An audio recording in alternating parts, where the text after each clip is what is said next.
What's going on, guys? Welcome back to the channel. In today's video, I'm going to show you how to repair areas of leather or vinyl that look like that. Stick around.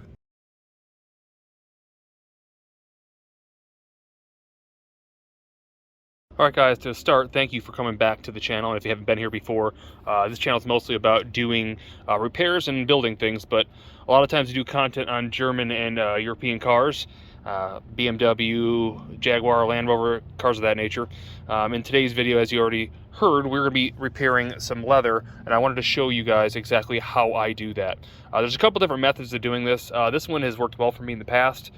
So to start, I want to show you exactly what the products will be used are. That would be some Armor All, a rag, a couple different cans of dye if you don't have the exact match for your car like I don't. And then you need some Permatex clear adhesive sealant, something to apply it with, and maybe a brush to mix it up with. On top of that, you also need a heat gun to get yourself an imprint to match the leather, and I'll show you exactly what we do with that. But let's go ahead and dive in. All right, so once your glue gun is all hot, we're going to take a piece of cardboard just like this, and we're going to make a nice round area of glue like you see right here. And basically what we're going to do with this, we're going to let this kind of settle for a second. Once it does, and it's just kind of tacky, sorry, we're going to go ahead and we're going to press this right against our area that we have the Armor All on. That way it won't stick. It'll be somewhat dry, and as we pull that thing back, we'll have a nice imprint of what it is we need to cover this texture. So let me go ahead and let that dry, and I'll show you what that looks like. It might be kind of tough to tell there, but again, you spray another layer of your Armor All so it's wet. If you can kind of see that there, that is the texture of our leather. So once this is completely dry, we can peel this right off the cardboard, and we can see through it when we're applying it to our area that needs repaired. All right, next step, take a little tape and tape off your area, giving you just a small amount of space around the edges of the area that needs repaired, so you don't have to worry about going over onto the areas that you do not want it. I'm now going to go ahead and take my Permatex and start trying to color match between the black and the dark gray. The color that actually matches this. So it looks like a black, but it's not. It's actually a really dark gray. For those of you that are doing like an upper part of your seat here that you're actually sitting on, you're not going to want to do it this way. You're going to want to go ahead and put the silicone on, let it dry, and then you're going to spray over top of it with the matching dye. Because I'm doing a spot patch and it's on the side where I don't sit, I don't need to do that. Therefore, I don't have to order the special fabric dye that has to match. So let me go ahead and mix up that Permatex. All right, guys, so as you can see, I went ahead and mixed a bunch of it up. You're going to see it's going to be an odd type of texture because the dyes really don't want to mix with the silicone, but it'll eventually work its way into kind of a weird, thick, creamy solution. Next part is applying it. Now, I want to get it underneath. If I can get this thing to focus, I want to get it underneath the backs here so I don't have to worry about the other areas peeling up in the future. So I'm going to go ahead and I'm going to apply it back there. Then I'll do a top coat, and then I'll use the scraper, or whatever you want to call it, to get that flat and smooth.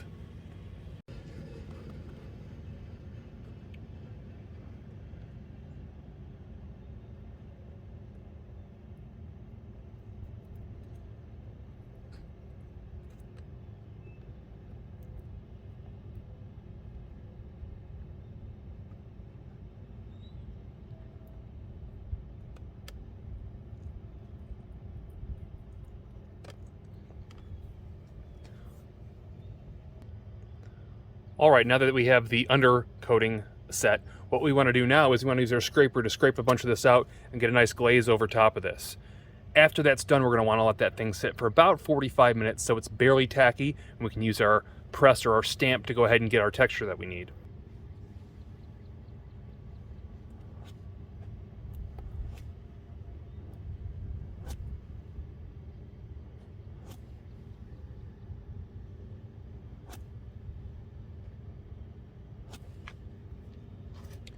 And again, we'll need a little bit of time to let that dry. We might even have to do a second coat.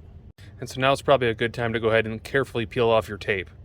All right, so now that your tape's off, now's a good time to go ahead and start feathering the edges. You want it to be slightly tacky, but you want to try to get any ridges gone, like you can kind of see in this upper corner. I know the camera kind of gives it an extra, I don't know, crisp edge, but it's not really as bad as it looks. But you want to get rid of any kind of crisp edges like that. Sometimes you can do it with the paper towel, sometimes you can do it with your finger. You just have to kind of see what works for you. I'm going to get that done. I'll be right back. Now, as we're sitting here waiting for this to dry, it could vary depending on the area you're at from, you know, if the sun's out, if it's in direct sunlight, or if it's cold or hot. So the best way to determine when it's ready to go ahead and use our stamp is you're going to use the little bit you had left over that's probably left in your little tray that you're digging out of. Once you start feeling that's tacky, you can stick your finger to it, but you can get your finger off without having any material come to your finger. That's when you want to go ahead and use your press that you made to give it that imprint. If you don't have a straight edge squeegee, some of you will find, in my personal preference, is that the edge of your Permatex cardboard right here works fantastic because you're actually able to curve that with the seat. You can control a lot more than you can a thick, straight edge that's made out of plastic. So you guys can do what you want, but again, I would use this before I used anything else. All right, and so there you guys have it. It's all done. I did have to do a second coat. Biggest suggestion I can tell you guys, keep your fingers out of it. You're gonna have the want to go ahead and start touching it. Don't do it. Just let it do what it's supposed to do. It doesn't take long. Like I said, maybe 45 minutes an hour to cure enough to where you can hit it with your imprint or whatever. And that's pretty much it. So that's a wrap. I hope you guys found this helpful for those of you that maybe need to repair your leather. For me, the last time I did this, I had a BMW and it lasted 2 years without any problems. So hopefully that does the same with you. Again, if you have any questions, comments, throw them below, and I'll see you on the next one.